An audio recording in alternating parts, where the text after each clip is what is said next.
One thing that's really popped up for me since I've been doing this podcast and talking to a lot of, functional practitioners like yourself, it just was like a huge, just aha moment for me, like just siren, just screaming in my head is antibiotics. And just the amount of antibiotics used to the point where the CDC has come out and said, stop giving antibiotics. Like, I forget the percentage, I have it written down somewhere, but it's like, I don't know, like 70 or 80% are just completely inappropriate, and doctors pass them out like candy. And not only do you have this issue of antibiotic resistance, I think that's incredibly important, but I think you also have this other huge problem where these antibiotics, and we're giving them to kids like 3, 4, 5 years old.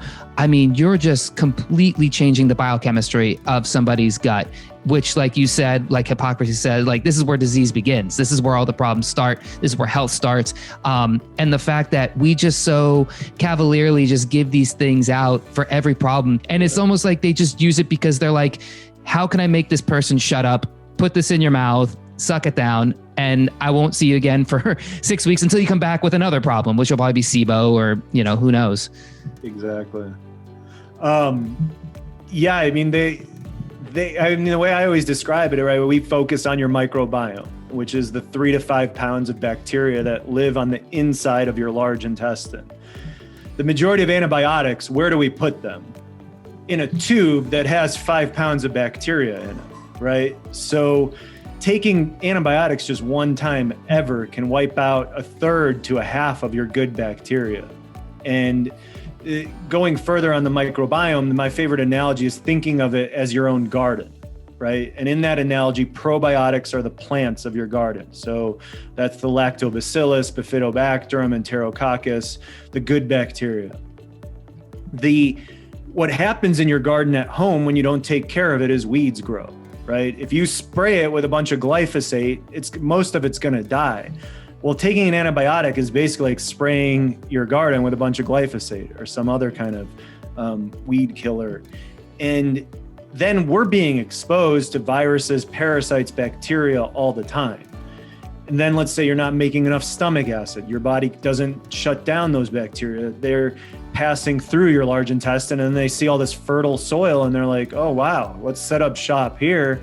And then they take over.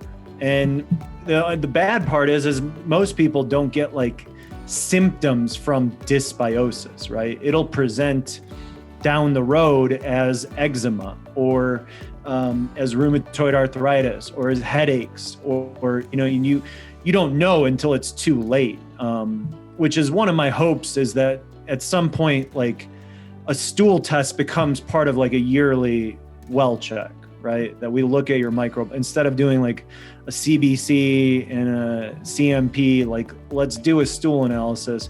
Because a lot of times when I do one, people, we get back dysbiosis, SIBO, whatever, and people are like, well, when did this happen? I'm like, well, you were born premature. You spent 2 weeks in the NICU where every baby's getting loaded with antibiotics. It could have started then.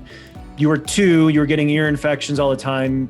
You were getting antibiotics a few times a year. Could have been then. And my answer is I have no clue. This could have started a month ago. This could have started 30 years ago.